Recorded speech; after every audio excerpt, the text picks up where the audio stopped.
എന്നോട് മിണ്ടണ്ട. എടി നിന്നോട് മിണ്ടാൻ വേണ്ടിയല്ലേ ഞാൻ ഇത്ര ബുദ്ധിമുട്ടി മതിലും ചാടി ഇവിടെ വന്നത്. നാളെ പോകണ്ട ഞാനാ ഇന്ന് ഇവിടെ വന്നത്. ഇത്രയും ദിവസമായിട്ടൊന്ന് തിരിഞ്ഞു പോലെ നോക്കിയോ? ഭാര്യ കിട്ടുമ്പോ നമ്മളെ വേണ്ട. എടി നീ ഉദ്ദേശിച്ച പോലെയൊന്നുമല്ല. ഞങ്ങളൊരു റൂമിൽ കിടക്കുന്നേ ഉള്ളൂ. ദേ അവൾ ഇങ്ങനെ കിടക്കും, ഞാൻ ഇങ്ങനെയും കിടക്കും. ഏകദേശം ഇങ്ങനെ കിഡ്നി കിടക്കണ പോലെ. അയ്യോ ബേബി കഴിക്കെന്ത് പറ്റി?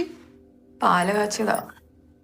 10 വർഷമായിട്ട് ഈ വീടിന് ഇപ്പോഴാണോ പാല് കാച്ചുന്നത്? ചേട്ടന്റെ പാലാ ഇഷ്ടം.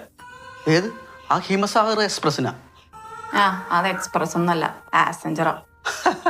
അതിനല്ലേ ഈ വന്ദേ ഭാരത് മതിലും ചാടി വന്നിരിക്കണത്. എന്നാലും ഒരു എന്നാലും ഇല്ല, നമുക്ക് റൂമിൽ പോവാം.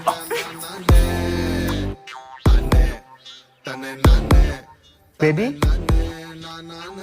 എന്നാലും ആ ഇവിടെയും തുടങ്ങി പരിഭവം. പിന്നെങ്ങനെ പരിഭവം പറയാതിരിക്കും? ആ ഇതാണ് പ്രശ്നം.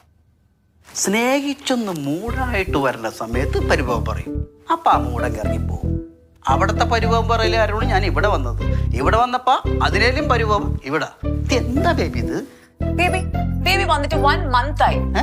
1 മാസം എന്നിട്ടൊന്നും എന്നെ നോക്കാൻ തോന്നിയോ? നോക്കിയോന്നു ബേബിക്കറിയോ? തൊട്ടപ്പുറത്തെ വീട്ടിൽ കിടന്ന് 1 മാസമായിട്ട് ഞാൻ വെന്തുരുകയായിരുന്നു. എന്നിട്ട് നോക്കിയൊന്നു. നോക്കിയില്ലെങ്കിൽ എന്താ? ബേബിയെ ഞാൻ എപ്പോഴും ഓർക്കാറുണ്ടല്ലോ.